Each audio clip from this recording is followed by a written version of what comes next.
even know what camera to look at. What camera am I looking at? 1, 2, 3. This one looks one, old. camera 2, camera 3. Anyway. That's my personal camera? We're back. We're back, guys. Welcome back to another episode of The Least Favorite. I'm your girl, Natalie. Co-host Tony. And today we are joined by Tanny. Hold on. Horns, claps, everything.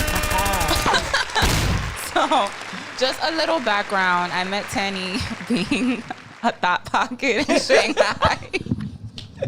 Damn. We were talking about debauchery. So Tanny, he was at the time, well, yes, you still do. You take photos and what is it, nightlife event photography, whatever. And then you hit me up and you wanted to be a guest on the pod because you have a lot of information to share with us about herbology, astrology, hormones, semen retention. We about to get into a lot of shit. We got a lot. It is a jam-packed episode, okay. But first, thank you for joining us. I'm excited. I appreciate you. I guess, we always start with a topic from the bowl. So it's always like a little icebreaker kind of conversation. So you get to pick the topic. Yes. The mystery bowl. The mystery bowl. Wait, which color is it? Do you remember? You the one. All right, but it's been weeks. Slipping on your purple. Purple? Yeah. Okay. Purple. All right, fine. Wait, I don't know. How open are you?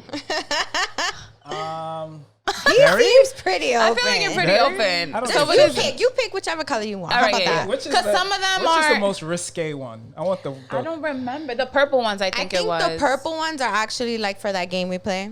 Right. The purple ones might be a little bit more spicy. Yeah. Just a little bit more. But just spicy, and spicy. Okay, yeah. So do a purple one. Do you? I'm the brave and the bold. There we go. Be like, do you, whatever. Right. Well, I should be regular. I think one of the topics on here is going to show I ain't got nothing to hide. Facts. Oh, yeah. I know which one. All right. So, have you ever cheated on someone? Oh, that's so simple. It was simple, yeah. No. Oh, womp womp. That's why it was a simple question. Right. However, it's simple to me, not so simple to the relationship as a whole, because I've been accused of cheating constantly, but I've never actually cheated. So if I was in any, I've been in only 2 serious relationships, right? Both of them accused me of cheating, right? I never did anything, but that was them just being extremely insecure about every single aspect. Right. So to me, I think cheating is if you have sex or kiss or touch another woman. Okay. One of them thought I was cheating just because I was flirtatious. And I'm like, bro, if my nature is one way, what you want me to do? So to me, technically, no. But to them, clearly all the fucking time. You opened up a can of worms. Yeah, you did. I have some questions. Right. Where you so you were being flirty in front of them. This was in person? Yeah, all the time, constantly. This is just who you are. You've always been this way. I don't know. Not only that, but to me, cheating is if I tell you I'm not going to do something, then I lie and do something. That's cheating. Yeah, when you're being deceitful. If deceitful. I'm telling you, I'm like, bro, this is just me. It is what it is. And you choose not to accept it, but you use that as cheating against me. I don't think that's my fault. Have you ever been, or do you think you've ever been cheated on? Oh, I know that shit, nigga. I got my heart ripped to fucking shreds. But it always started with them thinking I was cheating. Yeah, but you see, that's still not an excuse. It's not. It's not. But I get it. With insecure people, then kind of what you want to feel better about themselves. I get it. Damn. That was simple. Well, good for you for not cheating. That shit ain't easy. It's simple for you. Any other guy would have been like, I don't know. Whatever. You know what it is? I think it's because of my upbringing. My mom and my dad wasn't together because of domestic violence and because of cheating. So I grew up with that type of perspective, like that caused broken homes. Right. So if I'm going to go out and date someone or do something, then I'd rather break up and then do what I'm going to do rather than cause broken homes. But respect. Yeah. Unfortunately, not everyone thinks that way. Oh, also, if you guys are wondering, if you're watching on YouTube and you're wondering why we're sitting on the floor, it's because no, but it's like, I just meant I didn't mean. But honestly, it is because I was like, yo, Tanny's coming on and he wants to talk about spirituality. Right. Like we're I feel having like a namaste episode. Yeah, like I just felt like I had to give that vibe, give that energy, create the mood for you. Okay, so that's what we're doing. Enjoy the vibe. Ultimate Zen. Yes. So, in speaking of spirituality, I did want to speak to you. I wanted to start there because when we were talking on the phone, you had told me that you were an atheist. Yes. So I want to know, how does an atheist get into spirituality, crystals, all this, like? A hell of a lot of drugs. Oh, so, you know what? A lot of people say that though. They have their religious breakthrough with drugs. Yeah. So atheism is not really just one thing. Mm-hmm. That's what most people look at it. It's like different levels to it. So you can sit in a room full of atheists and not everybody has the same level of understanding, but the general consensus and definition is we don't believe in a God or a higher power or a creator, right? So when I did psychedelics, which I started with LSD, what happened was I'm coming from an aspect that all that exists is what is from your physical senses. Right. When I had LSD, I had an experience that I couldn't explain. It transcended logic. So I'm like, okay, I need answers. You see what I'm saying? So what happened was around that same time I was introduced to chakras. And I was like, oh, it's intriguing. It's about energy. Let me dabble. And then that started the rabbit hole. Okay. But when I started LSD, I was kind of like fiend out. I was doing that shit like every fucking weekend. Really? You weren't scared? I was. Oh my God, I'm petrified. I would be, yeah. But it's interesting you say that because that's what, like, especially in the 70s and in the past, that's what people were originally seeking, like an awakening, like to discover like a new dimension, like etc. Right. That's what it originally was for. It wasn't just to be like, fuck out, like I'm fucking toasted, like, you know, so. Can you tell me about, do you remember specifically like the trip that made you like be like, all right, this is a switch for me? Hey, we got a good story coming. I want you to tell me kind of like what you were experiencing. What did you see? If you heard voices, whatever, like paint the picture. Okay. So if you're looking at, let's say, if you're looking at this card, which camera? Hills, yeah, okay. That one. So if you're looking at this pattern right here, right? It's fixated. It's not moving. Right. So you would think that anytime you see any pattern, if it's fixed, it's not going to move. Right. So all of a sudden you do a substance and now shit's moving. How do you explain that? Then it feels real. It looks real. Your experience registers all of that as real. So now you ask yourself the question, is what I'm seeing real because I'm high, or what am I experiencing when I'm sober real? And it just breaks that reality for you. Yeah.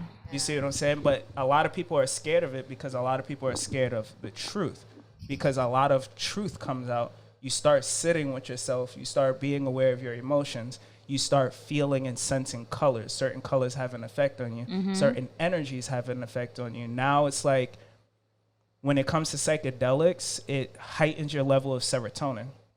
It makes you more susceptible to any type of influence. So now you're navigating the world through feeling and sensory, not just through words and sounds and what people say. Right. So when I walk into a room, I can actually feel the room rather than just listening to what people say. And you can't get lied to on that type of time. And that's what psychedelics introduce you to.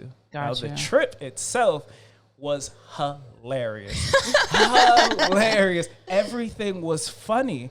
Everything was funny. And I was at the worst level of depression at that point in time. And I spent the entire time laughing. And then I asked myself, like, if I can have all this amount of a good time on a drug, why can't I have that sober? Right.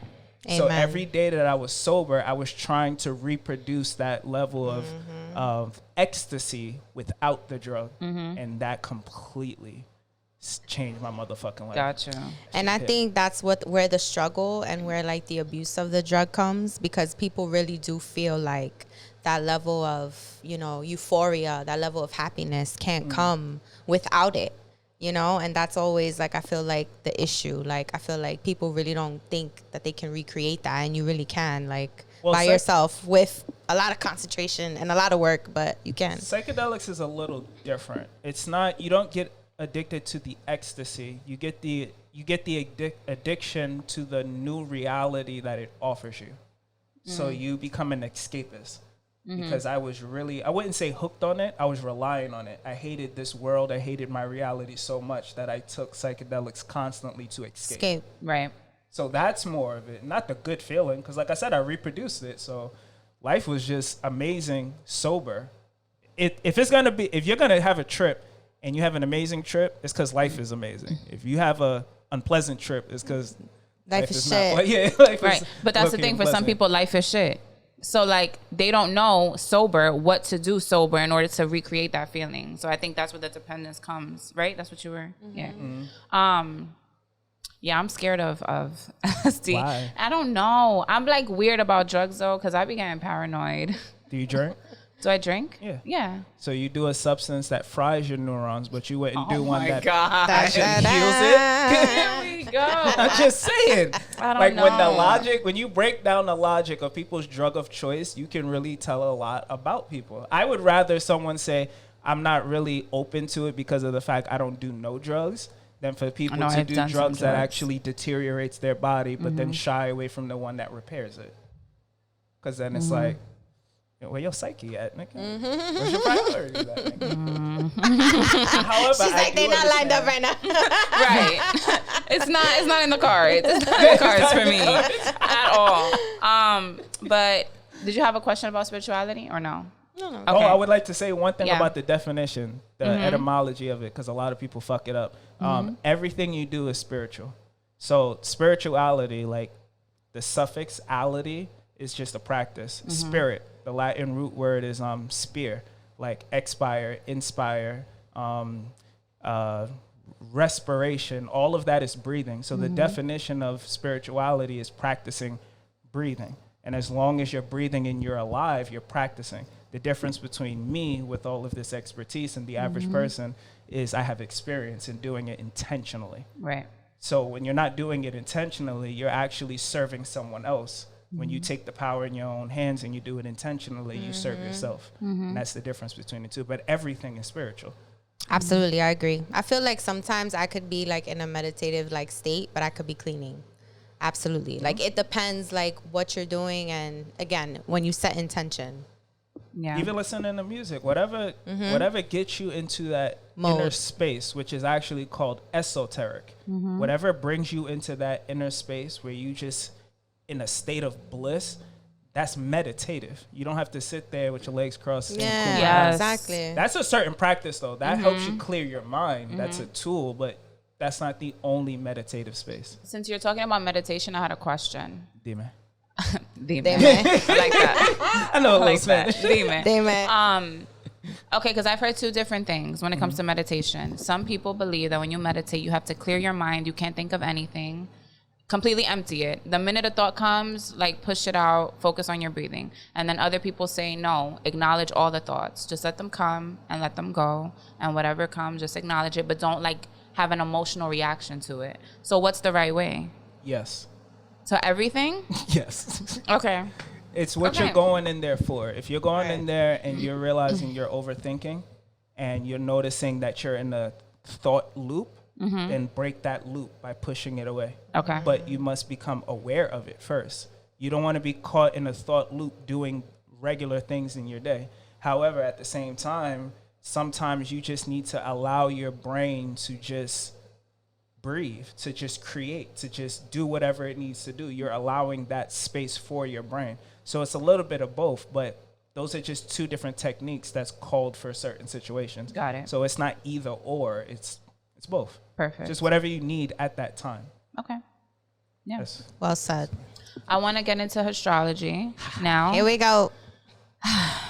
Because you blew our minds before the episode. Right. We still needed fuck to it do up. that. So We needed Tanny to do has, that. if you are watching, has a big ass fucking iPad on him. And he had us put our birth times. So I guess you could do Anthony's because you haven't done his. Dun, dun, dun. So basically, I want you to explain how our signs are wrong, or like the signs that we identify as are pretty much You wrong. want to put yours in, brother? And then and explain like, why? well, when you get the graph, then you can explain the graph and stuff like that. And just going off of how he did us, whatever, how you want to say it, read us. Read us, yeah. Think of a question, because that would be helpful. Think of something you want to know, something you're interested in, something this is you're why focused she's the on. co-host.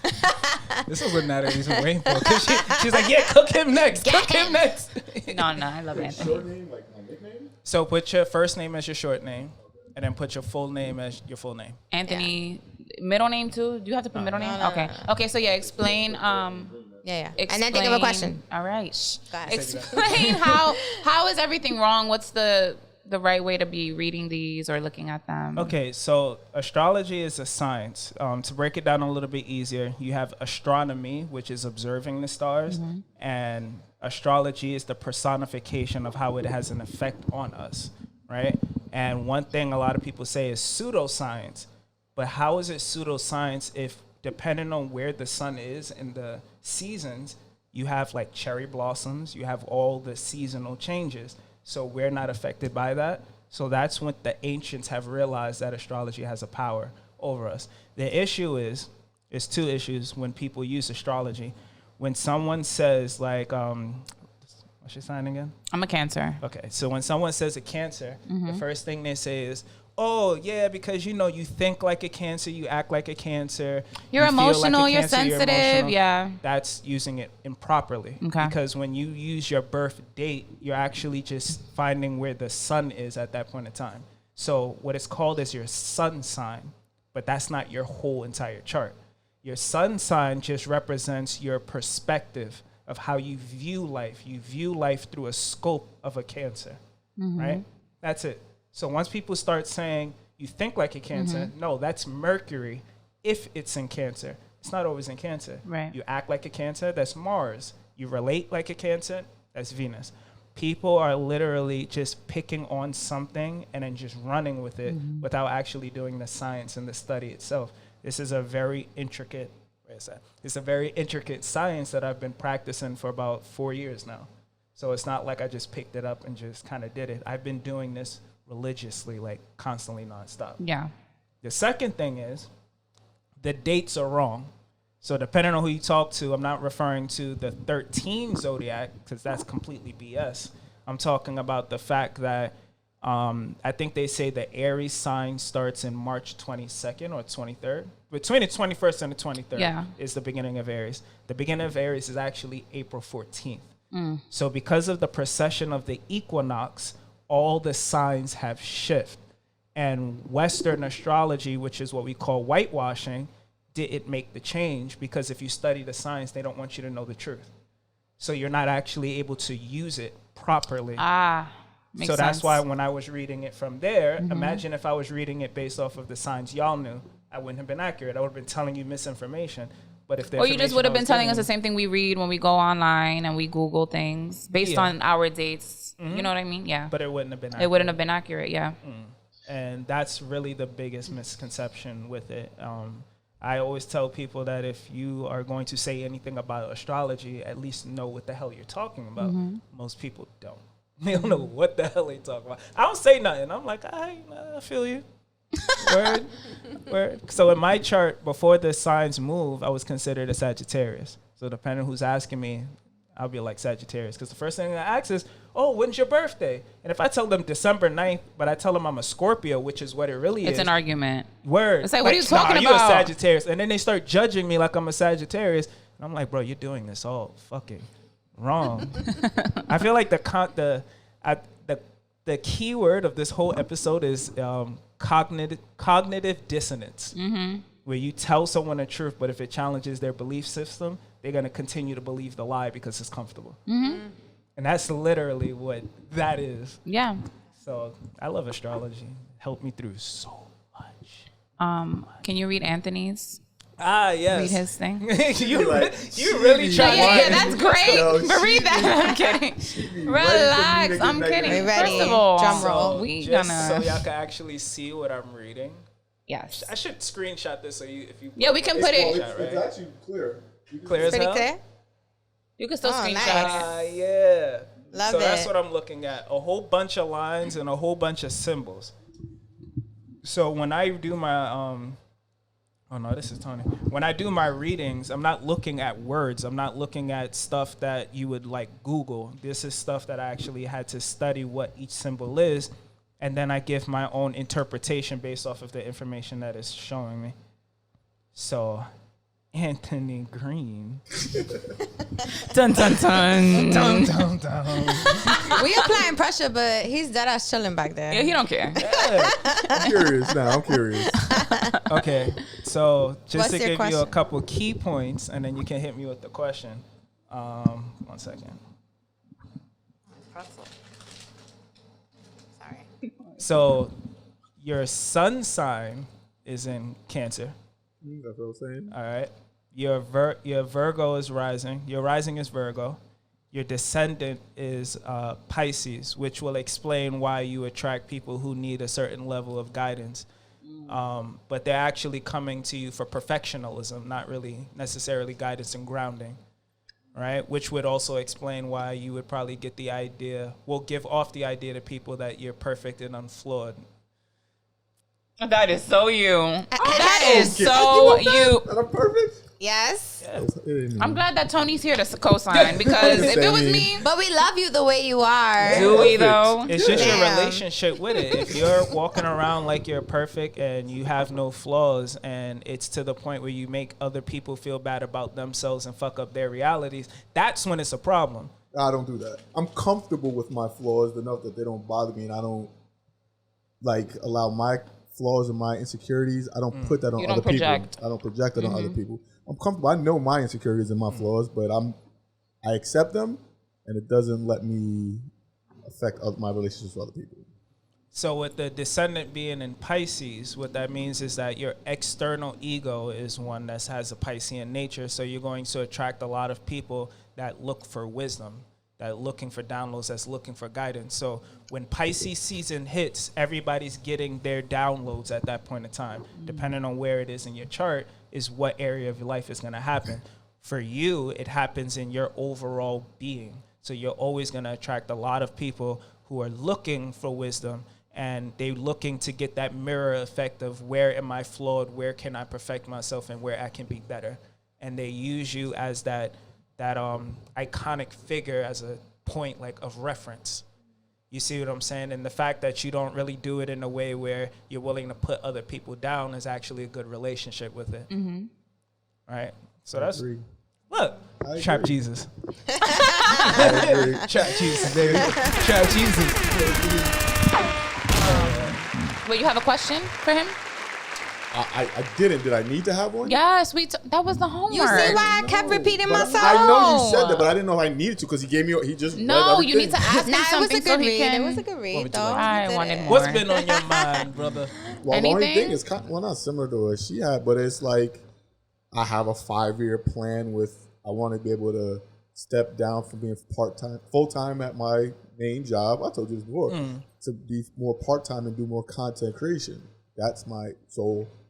How do you get there? Yeah, how will I achieve? Will I be able to? Or is that a good for the tarot? I don't. That would be a question. Yeah, So let's do it for that's- the tarot. There you go. That You will want to I finish that? accomplish this Next goal? segment. Next segment. So yes, actually that's a perfect transition because then we can talk about the tarot cards, your relationship with them, I guess. One thing I could say before we move on for this, whatever career you would be in, it would be a career best suitable where you're able to relate to people. So anything that puts you in a space where you're constantly relating to people is where you're going to thrive the most, because that's where Gemini is. It may be overwhelming and overbearing.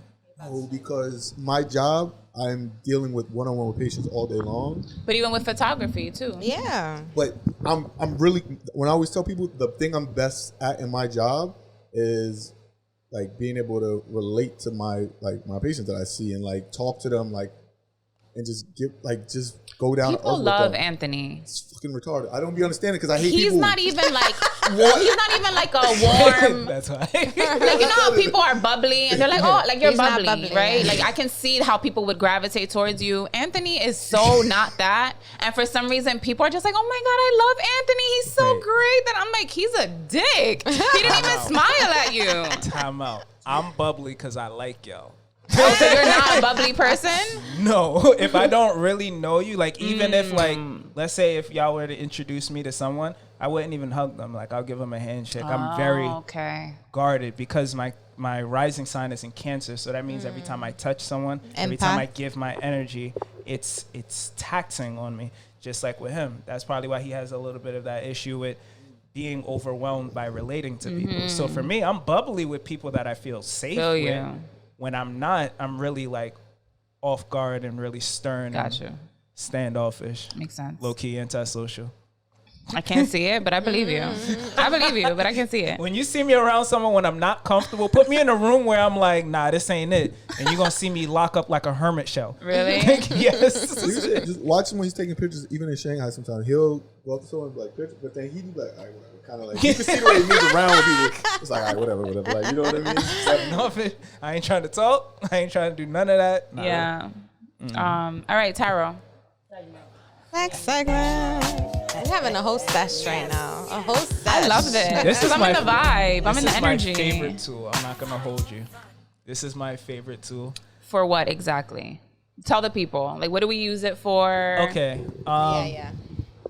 Tell the people who aren't Intro. here, but they will be. I use it for everything but closed-ended questions. So if the answer is a yes or no, I don't like to use it for that. Got it. Because you're not letting the cards breathe. Right. Anything else? Cool. I can be attracted to a woman of interest, and I can read her whole life with this and then figure out what I'm getting myself into. Oof. I can have a job opportunity, and I can read that entire energy. The only time that I can't read past it is if the universe does not want me to see it. Because if I seen it, I wouldn't head towards it. So sometimes the cards can come a little bit encrypted. But when it comes to other people, nah, it's never encrypted. It's encrypted for them because they may not have the experience to be able to relate to the information that I'm giving them. So imagine if I know a lot of people don't know I'm this old, but I'm 34, right? Imagine if I'm talking to a 21-year-old, and now I'm giving them advice coming from a 34-year-old, and I'm like, you haven't quite lived that experience to They're not ready. Right. So that's where it would be encrypted for them. Got it. But other than that, then I read. Man, listen. This Trap Jesus. This is my tool right here. We ready, this is like honey. my grappling We gun ready, with that, we man. ready. Are you ready, honey? All right, so what You need the table? You need the I could, you good? would you need the table for them to see it? Do we? We don't need them to see it. That's fine. If you want, you can hold them up. Oh, yeah, you Okay, just hold I'll them, announce man. it. Okay, So cool. who's first? Who's gonna get this work? I do not want to do it. You should not. You gotta get it now. You gotta get it. Are they long? I mean, I ain't gotta make them long. Make I talk a, yeah, lot, do but like I a ain't gonna talk lot. mini for each, because then it's Okay, gonna be yeah, long. then we could be Depends three, on yeah. your question. I could cook you with one card. I don't could have a cook you with question. That's the 7. thing. If you can give me like Yeah. a general.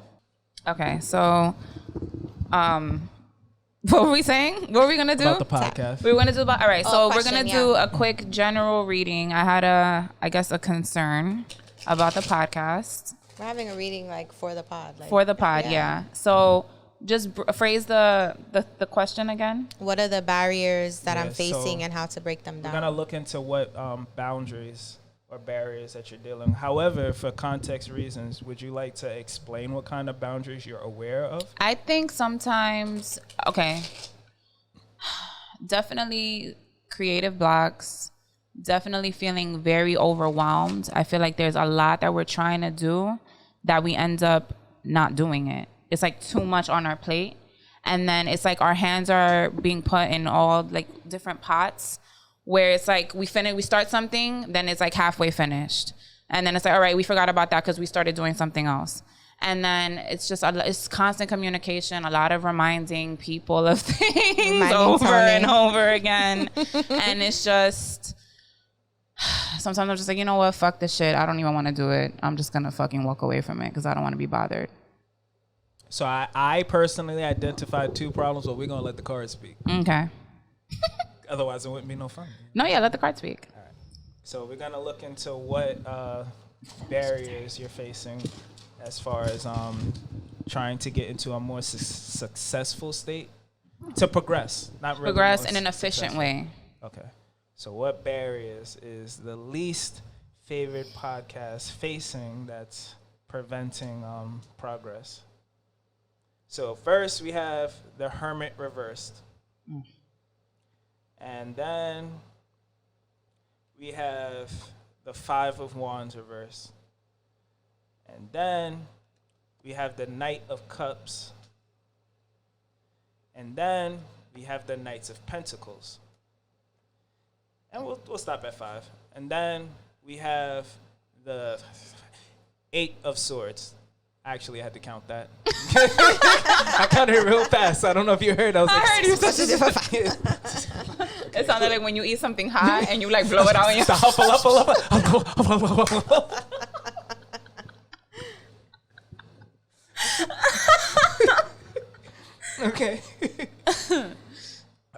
So basically, which is one thing I kind of hate about the cards, it's low-key redundant.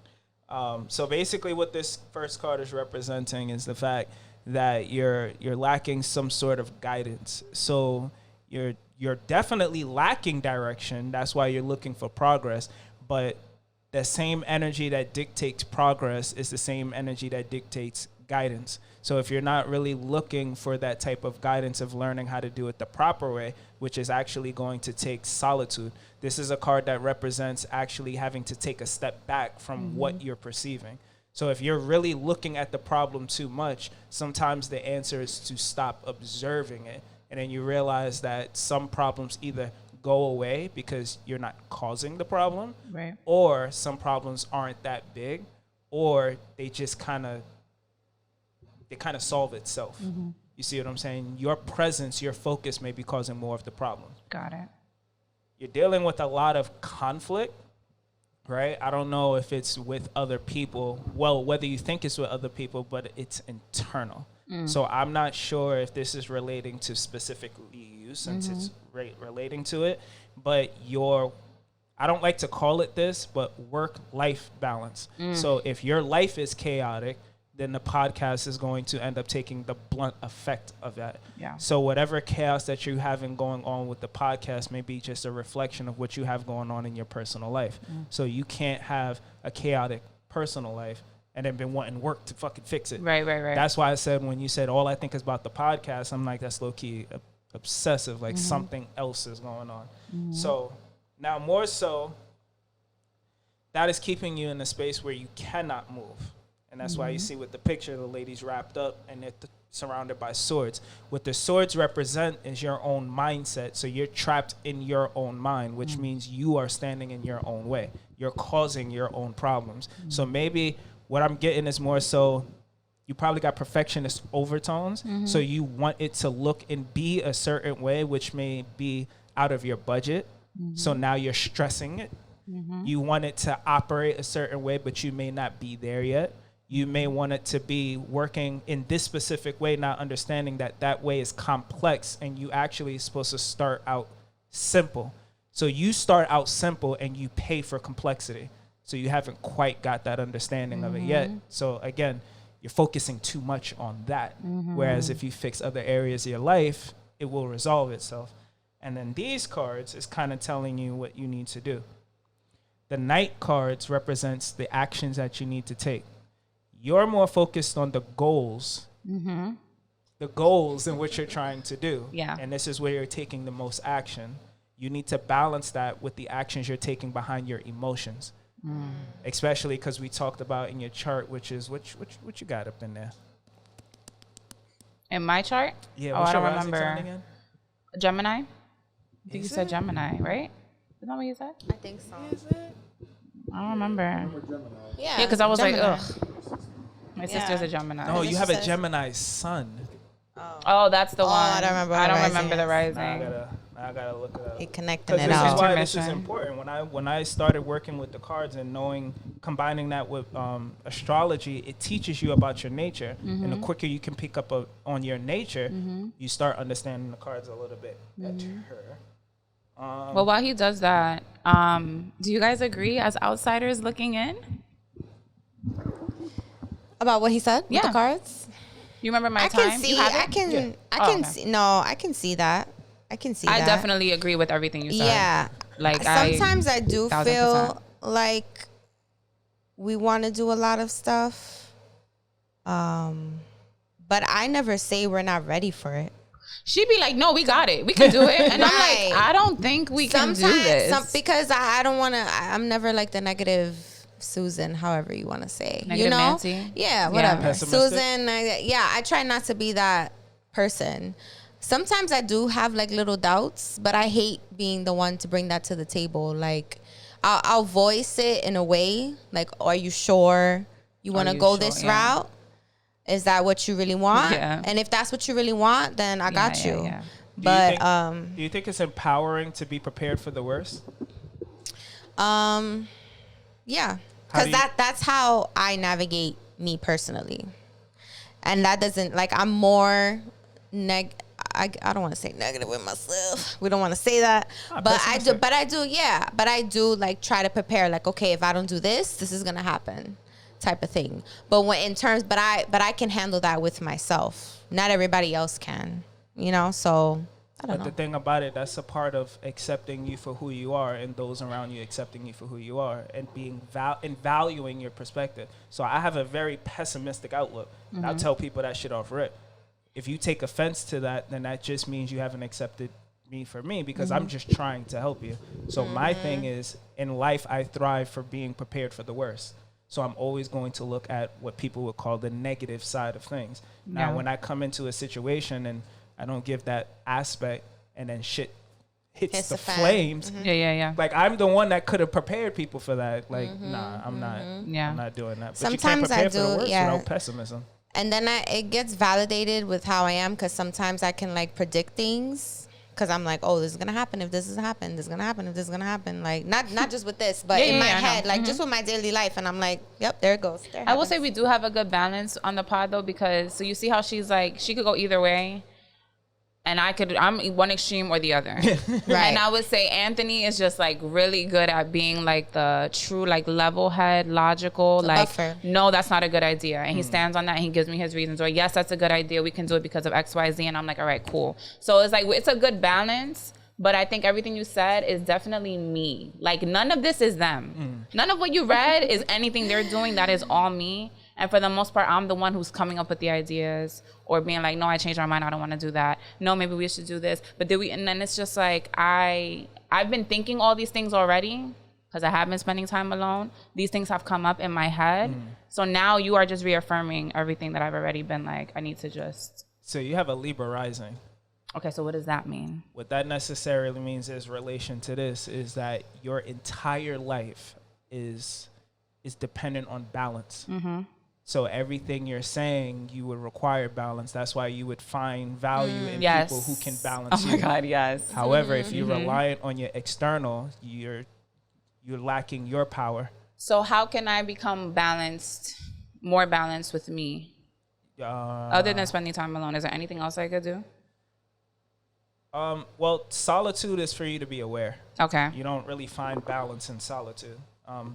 Solitude is more so like a Pisces energy, and Libra is a complete different side of the sign.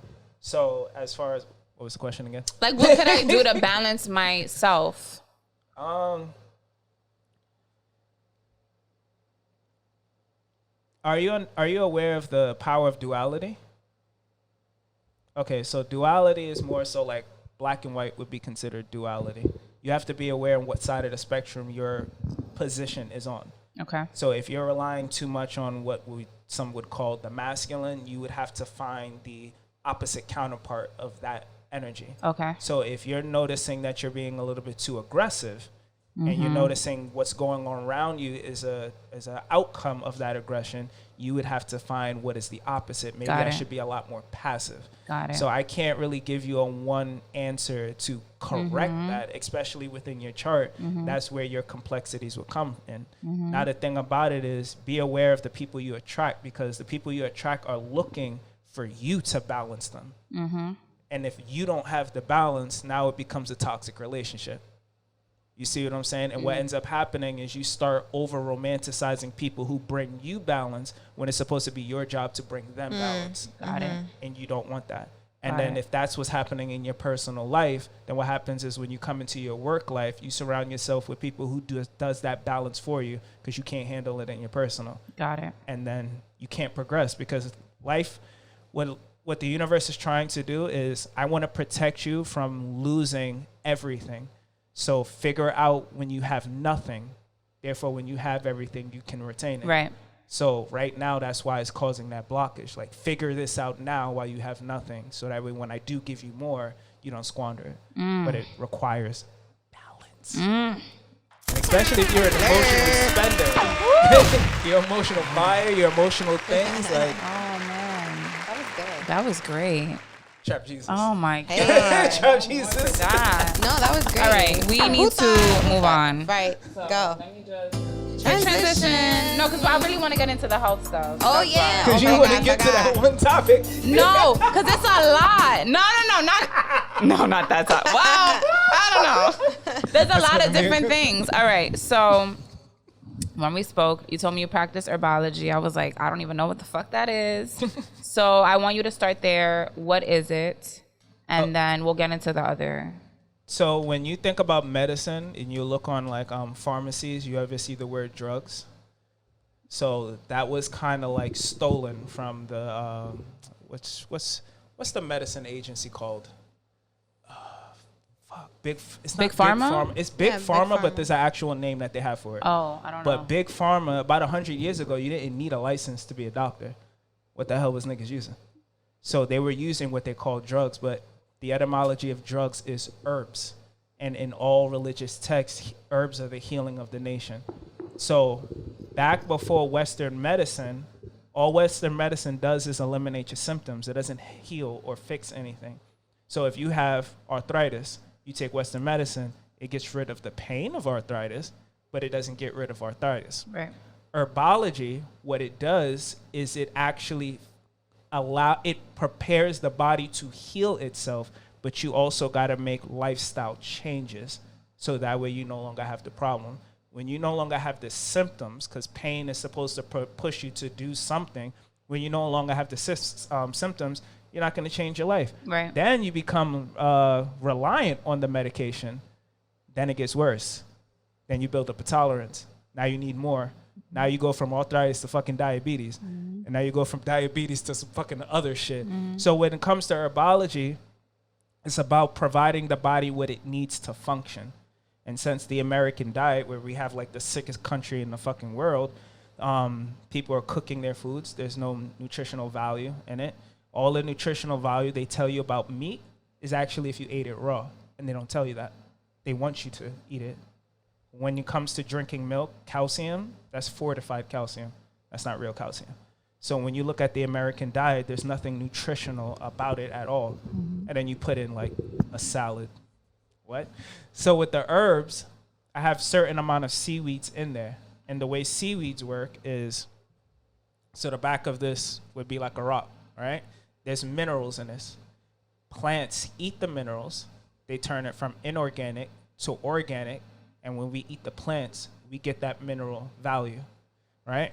And that's what the seaweeds have. So it has the 102 minerals in it. It also has mushrooms, not the trippy ones. It has chaga mushrooms, lion's mane. It has cordyceps. It has red reishi. It has a couple ones that I forgot the name of. And what that does is it actually heals the nervous system. Now, think about this. You can feel this? The reason you can feel that is because your nervous system. That's how important it is. The reason you can see, you can hear, you can taste is your nervous system. A lot of people's nervous system is fried. When you drink, when you smoke, you're frying it. So when you take these herbs, it actually repairs it. Or you can do shrooms. That really kind of 100 times that, right? And another thing that the herbs do provide is it adds bitter to your diet. There's 4 tastes. They call it umami, but I don't count that. So you have sugar, which is sweet. You have sour, which is acid. You have salt, and you have bitter. What bitter does is it actually tricks your immune system to thinking that you're poison. If you were to eat anything in the world and it's bitter, your body's going to be like, yo, it's poison. So what it does is it alerts your system to flush out the toxin because your immune system isn't active all the time. So that's going to actually what we would call a detox. So it's very well-rounded. It's not everything you need, but it's better than having nothing, like a multivitamin. Right. You can't pop vitamins all day and just eat nothing. You'll die. Yeah. So what made you even get into herbology? For specifically herbology, I was introduced to it in 2020. I ended up in a spiritual cult. Oh. It was fucking amazing and terrifying at the same time. And one of the guys that I was really close to, he did herbology. And at that point in time, I was vegan. I've been vegan since 2017. And he taught me like, yo, that's not all of the nutrition that you need. Right. You're malnourished even as a vegan. So he taught me anatomy. He taught me how herbology correlates to that, the different parts and the functions of the body. And that's what he put me onto. And that just started from there. So I've been just practicing and studying it for years, helping people, helping my mom, helping my aunt. I've helped a lot of my family members. And other people. What's some major changes that you've seen, like, since you've become vegan? Like, in yourself, like, what's like top 2 changes that you've seen? The benefits of vegan or the herbs, or just say both? Or both. Yeah, both. Yeah, what's like a top 2 that you've seen in yourself changes? Vegan, I don't wear deodorant. I had eczema. I don't have eczema anymore. I had horrible skin. Used to break out all the fucking time. I have a lot more energy. I sleep better. I'm not as stressed. I used to overthink a lot. Not that more. I'm more calm. I'm not as erratic as I used to be. When I don't know if this is a little bit grotesque, but when you poop, it don't smell. And one of the biggest things is not wearing deodorant. And you start to realize that the smell that comes from your body from not wearing deodorant is your body rotting. Like when you eat dead flesh, it rots in your stomach, and that comes out of your pores. So I never have to worry about none of that. My dad was susceptible to losing his hair, and in the front, I used to lose my hair. Now, shit, my waves are spinning. You feel me? You know what I'm saying? You know what I'm saying? Ain't got no fucking hair problem. Then it was just a lot of. It was just a beautiful. Honestly, it's a beautiful experience. It's really hard for me to explain that part. It's just a lot of benefits that I can't even go back. It would require too much of a lifestyle change for me to go back. With the herbs, it was beneficial for cleaning my body.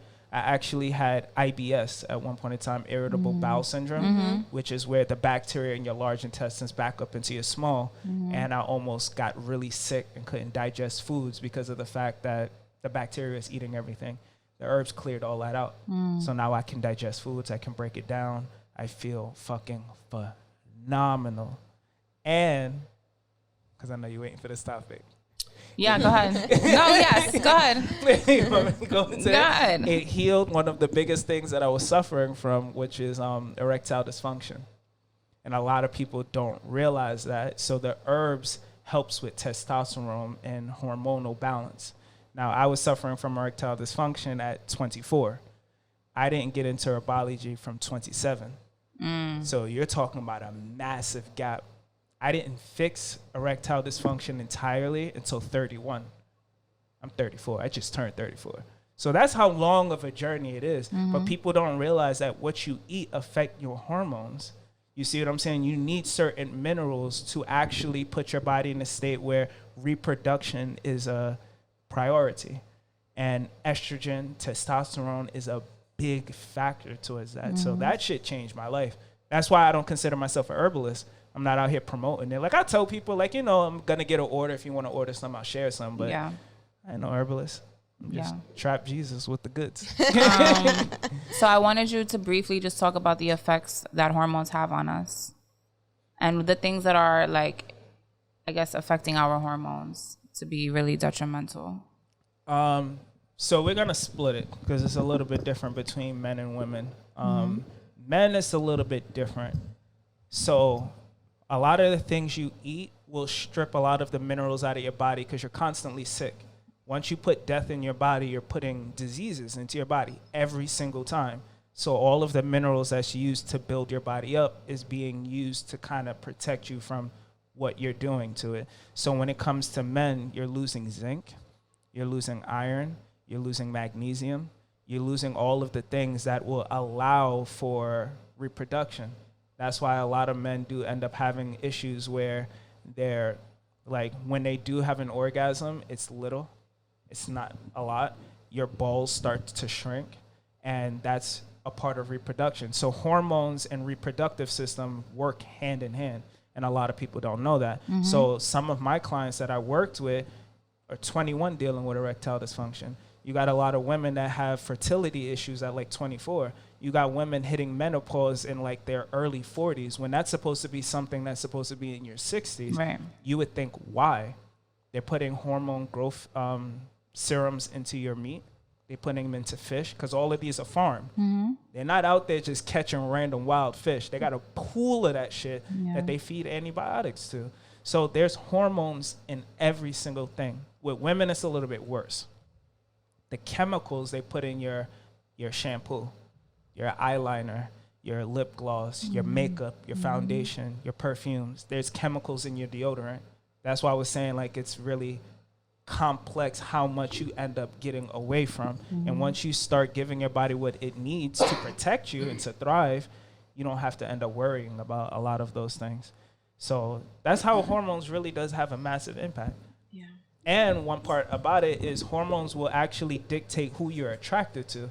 That's why that's why I had to separate the two. If you're a woman on birth control, who you're with may be just a symptom of you being on birth control, and it's not like you're actually attracted to that person, because the moment that you get off, your hormones change and who you're attracted to changes immediately. Some men end up settling in relationships just because their hormones have gone. Like, you're less attractive, your options are lesser because your dick don't work. Like, what the fuck you gonna do? So you're gonna find someone that's gonna accept that, right? And then you're gonna hold on to them as much as you can, and that's where a lot of the problems end up coming in. Jeez, that was the first time I heard that part. Yeah, I wanted you to also talk about the semen retention, because I was like, just explain. That threw me off completely. That you should, yeah, because it expels a lot of your energy. Yeah.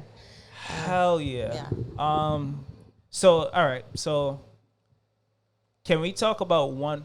Let me go back to one more point, because I think this is very important for women in general, is necessarily like the menstrual cycle. Because if I can give you information that's going to give you less pains and not bleeding so much, wouldn't that be powerful? Yeah, of course. So, in your blood, you have 3 minerals. You have calcium, you have magnesium, you have potassium, and then you have iron. Yes. Right? However, when you have a cramp, what minerals do you need?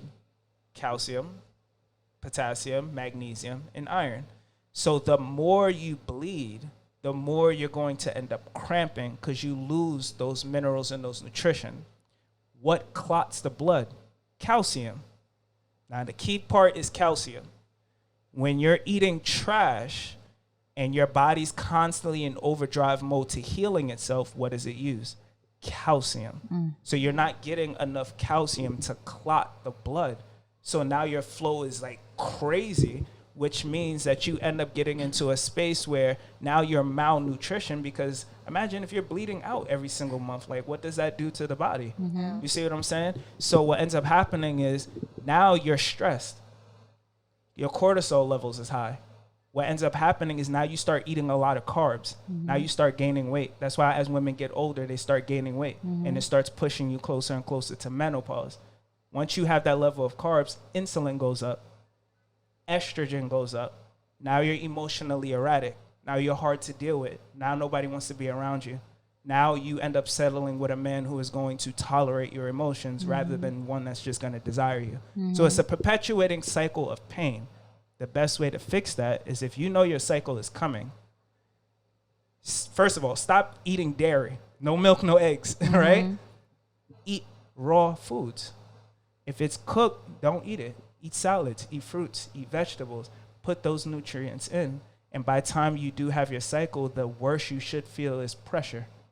And I'm sure that would be pleasant to anyone compared to being in pain. I was about to say, girl, but like you, yes, because we going through it. Yeah. But if you knew how to eat, which we're not taught how to eat, like, that's where you lose your power. You should just know how to eat. If you know your cycle's coming, be like, all right, let me clean up my diet. Right. And that would significantly help. And the herbs will also help too. Just knowing what to eat. And the easiest way to explain it is actually eating raw foods. Now, semen retention. The reason why I said I want to start with that first, it's the same process. So as a man, if you're spilling your seed constantly, you're malnourished. Everything that keeps a man healthy is his seed. So yes, it's your life force energy, but at the same time, it's like those are all the vital nutrients you need. There's zinc in there. There's calcium in there. that the calcium is used to fortify your bones. There's iron in there. There's magnesium in there to build up your muscle. So now you're just spilling your seed everywhere, but you can't build muscle to protect yourself. And as far as I'm aware, it's our job, whether you're dating a woman or not, but to protect our women. How the hell you protect your women if you're fucking, what's the fucking called? I don't know. You're just a weak man because you're spilling seed all the fucking time. In ancient times, the only time you did have sex is when you came back home from either gathering, from protecting, from building. You wasn't around your wife constantly. So you wasn't spilling your seed constantly. And that's where semen retention comes in. So it's actually practicing discipline with your seed. How advanced you do it is a whole different story. So you can just be celibate in abstinence. I don't recommend that for men. Why not? Celibacy is not, because you end up injuring your prostate. You have to empty the tank. Women, on the other hand, celibacy is extremely powerful for women, because the only time a woman should have sex is during your ovulation. That's like 1 or 2 times a month. So when you do celibacy, what ends up happening is it allows your body time to reset. So with semen retention, it's more so like, all right, I can only orgasm at this point in time. Give it a week's time, 2 weeks time, 3 weeks time. I go in a month time. It's low-key extreme. But you can still have sex in that process. A woman could still technically have sex and practice, it's called edging. You just don't do penetration. But for a man, we can have sex. It's just don't come. A lot of men don't know that. They are not going to do that. But even like nowadays, they still know that, because like even in athletes, like with boxers, they're not allowed to like fuck like before, because it gives out a lot of their energy. Like, we're not supposed to come. Yeah, exactly. Because I was taught that and when I used to play football, it was like, if you can handle the discipline, you can ride as much cheeks as you want to. Just don't spill that seed. Because it relaxes you. It calms your system. It tells your body, we are safe. And when a man needs to operate in his masculinity, safety is a compromise to that, because safety equals comfort. And I'm not in a space where I need to be comfortable. I got a lot of things that I'm trying to achieve, and I need that level of aggression to do that. And that's where power of semen retention comes in. Not only that, but it's like, because I value semen retention, I don't fall for any girl that I'm just attracted to. Now it's like, are you worth me spilling this for? See, you think a little bit harder. You think a little bit different. So but that mentality that women have, like, men should have some of that mentality too. You shouldn't just be out here. Just out here. Out here, Save your seed. But the thing about it is, that's the reason why women are attracted to men who attract a lot of women. But it's a turnoff if you end up finding out he's fucking all of them. So it's a little bit significantly of a difference. And what happens is when you practice semen retention, it makes you more fertile. And when you're fertile around a woman who's ovulating, you give off the hormones, and you attract each other. You start sweating. She can smell that. She's a lot more receptible and at times susceptible. When I started practicing semen retention, women are not as aggressive towards me. Women are a lot more softer towards me. They're a lot more kinder towards me. They're a lot more flirty with me. And I just be chilling. Now remember, I don't like people. I don't like touching people. But once I started practicing semen retention, now we talking, we chat, and then you get a lot of those. And I'm like, stop touching me. Because I'm not used to that. You see what I'm saying? And that's where the power of semen retention. Because I feel like there's like a level of like, if I know you're not like trying to fuck me, like that's the only thing on your mind, I feel like I can let my guard down around you. So now I'm more comfortable in like flirting with you or like being more playful with you, because it's like, you're probably not even gonna want to do anything with me doing that. So I think that could be a reason why they're not as intimidated, or they know that you're not just looking for that aspect of them. So it's just easier to be around you. So coming from someone who was suffering for years of erectile dysfunction, a part of that is me just not having the drive. So even though, like, first of all, I grew up and was raised around women. So I was not really taught with that whole concept of looking at women like they're meat or flesh. If I'm attracted to you in that way, I practice being upfront and honest. So I'll tell you, like, I'm physically attracted to you. Or I'm down to kick it. I'm physically attracted, but I'm also down to kick it. I don't want to breach that trust, because I was raised by my mom, so that means a lot. However, with erectile dysfunction, there's a difference between being in the presence of a man and feeling that he's physically attracted to you. Like, yo, if you said you trying to do something, you know he'd be with it, but he has the discipline not to make you feel uncomfortable. Right.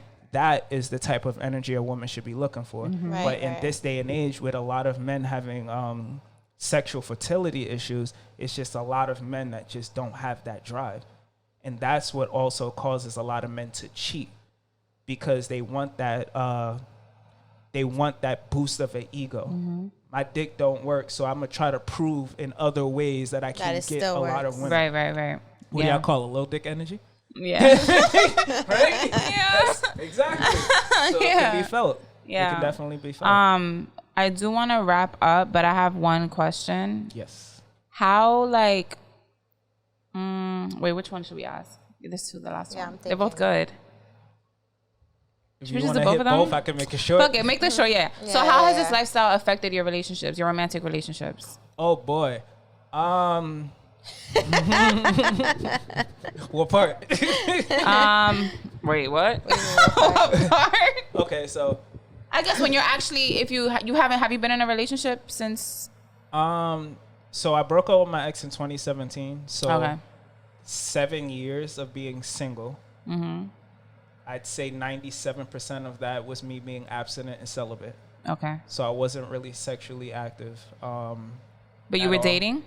Yeah. Okay. But that's when I learned the value of dating, where you can Okay. actually date people and it not be of a sexual interest. Like, you're actually just genuinely trying to get to know the person. Right. So I was dating, but then I realized a lot of women took advantage of that. So it's like you're taking advantage of the perks of dating while you're actually trying to work on something with someone else. Right. For whatever the case may be. Right. But the part that made dating hard for me, once I worked with Semen Retention, I was dating this one girl last year. It made it hard because she's used to sex ending when the guy comes. And when I'm saying, like, that's not the end, it's over when you're done, she had a hard time adjusting to that. You see what I'm saying? So I have my cycle. So if it's not in the cycle, then I'm not going to come. Gotcha. That's a little bit hard for a woman to adjust to. Another part that comes with it is just my spiritual awareness. I can see through people very well. And when it comes to women, a lot of women are used to being told what they want to hear. And I'm not open to pandering to anybody's emotions, because now I become manipulative. Eventually, you're going to notice that. That makes dating hard. Yeah. Because it's like, oh, you ain't going to tell me what I want to hear, but this nigga is, I'm going to go with this nigga. Right. You see what I'm saying? So I'm always kind of put low-key on the back burner until women end up maturing out of that. Hopefully they don't have kids, and then actually start to see the value of a man not pandering to their emotions.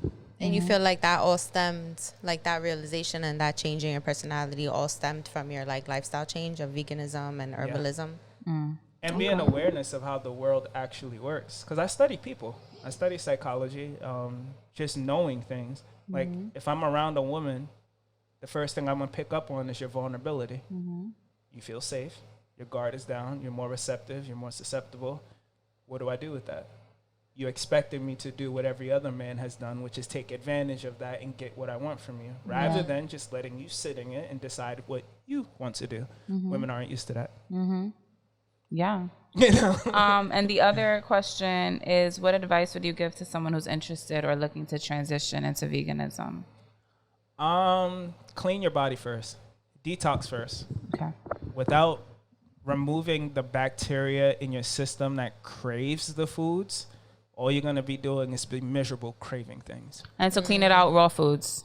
No, you gotta take a detox, like gotta cleanse. Like actually cleanse. Yeah, like there's detox teas, right? Like detox yeah, teas. as long as it's bitter. You don't want to take like Okay. laxatives or anything that has some sort of chemicals in it. Okay. Because what that does is it flushes out all bacteria. Got it. All you need is anything that tastes bitter. So you can have a tea, but I wouldn't sweeten it. Like, no, You can't need sweeten the it, yeah, taste of the bitter. because it What tells gives your you the body to- taste of bitter? Like, what like- could I consume that's bitter? You know what I mean? Like, I need to know. I need to know. A lot of it has caffeine. It's gonna be a lot of. I can give you a list, but just off the back of my head, dandelion leaves. Okay. actually are bitter. There's a fruit called bitter melon. Oh, it's fucking terrible, but God. that works. Raspberries are raspberries are sour. It's not a lot of bitter foods because it's a lot of plants that are bitter. So when we used to eat off the land, you knew what plants were poisonous and what wasn't. So you're trying to trick yourself into poison. So the average diet isn't that.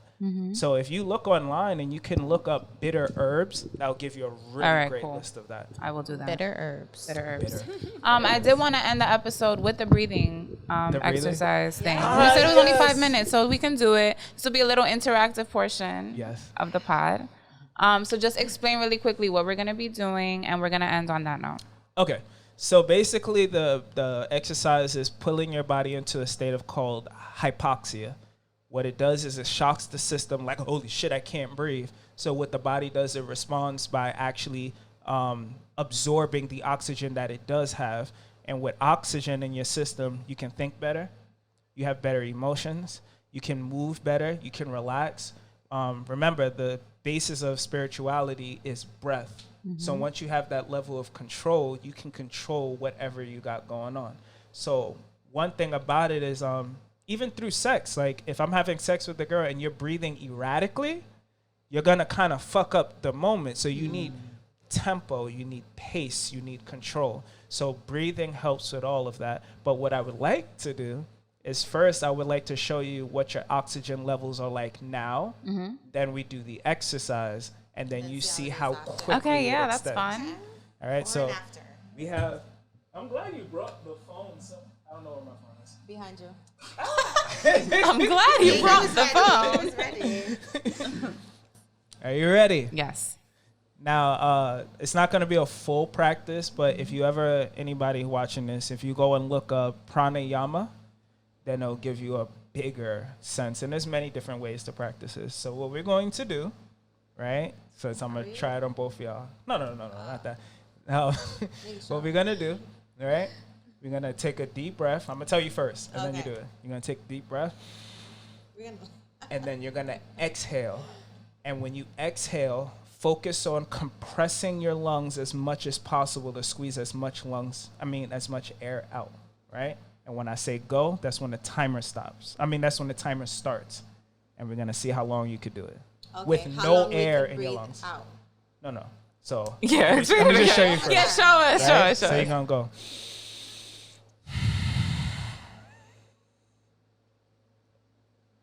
Okay. That. Okay. So you're gonna hold your breath with no air. No air. No air. Holy shit balls. No air. Right? Okay. Because it's different if you. When you hold it with air, right? So the thing is you're trying to trick your body that there's no oxygen available. So that way your next breath, it absorbs it, all right? So you're going to breathe in. And we can breathe in whenever, like when we can't take it anymore, we can breathe in whenever. I don't know if there's a time we have to like. Don't be like a little pansy about like try to hold that shit. I'm going to try. All right. All right. So when I say breathe in, breathe out, and then I'm gonna let it hold for a little minute. You're trying to concentrate on squeezing all the air out. You're gonna do it too? No, I'm making sure. All right, you're gonna try to concentrate on squeezing all the air out. Okay, compress all of that. And then when I say hold, that's when I start the timer. All right. So inhale, exhale, squeeze, hold.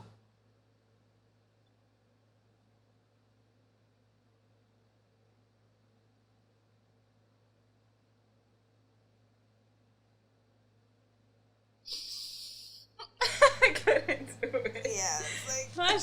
Wait, you stopped too? Yeah. Okay, so that's like 13, 14 seconds. Okay. All right. I'm proud of that. So now what we're gonna do, right? That's terrible. All right, so now what? Yeah. So now you remember 13 seconds, right? Okay. So that is gonna measure how much oxygenation you have in your breath at that time. So now what we're gonna do is we're gonna do 10 rounds, right? And I'm gonna show you. Go.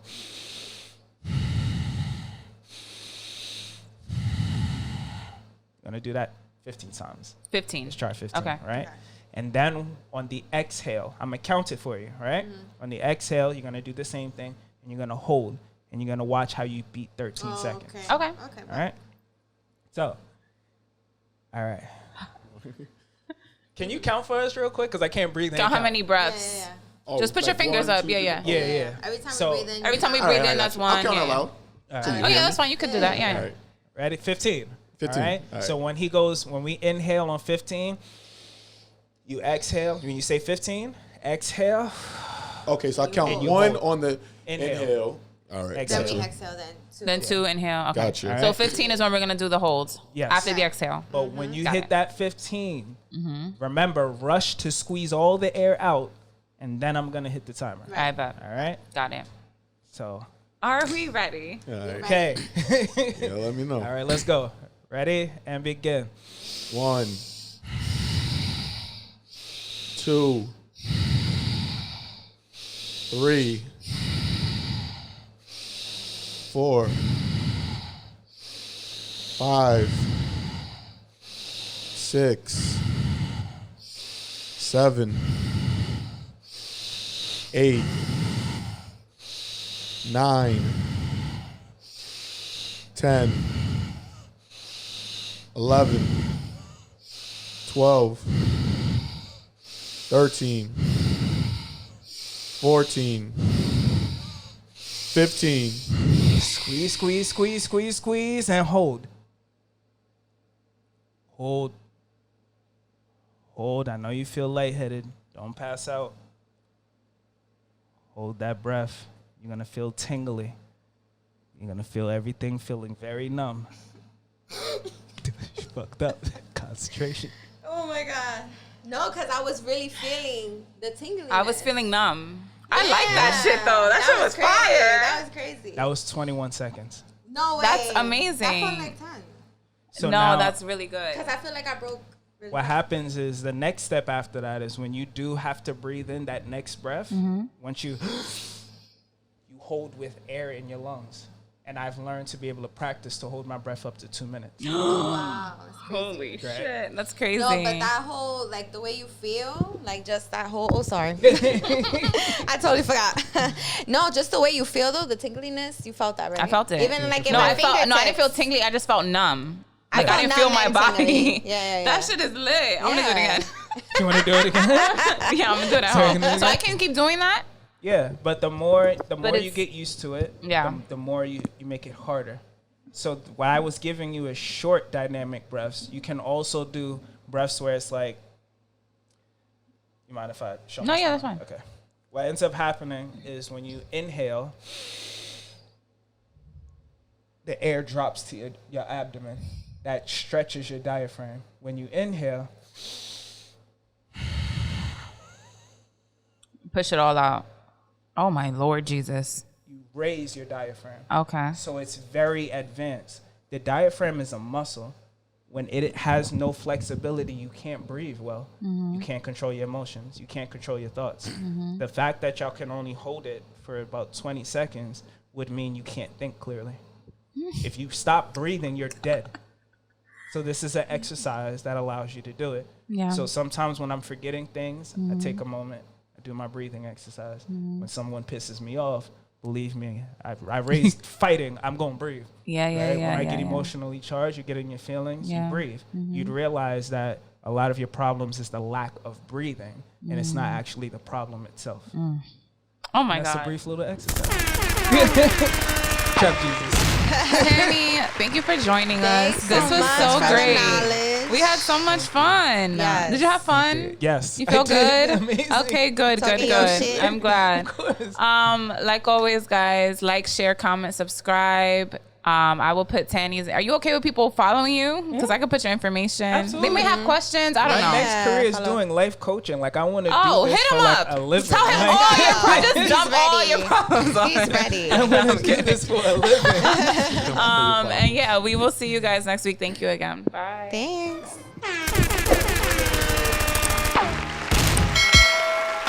You like the floor? I like the vibe. Did you like the floor?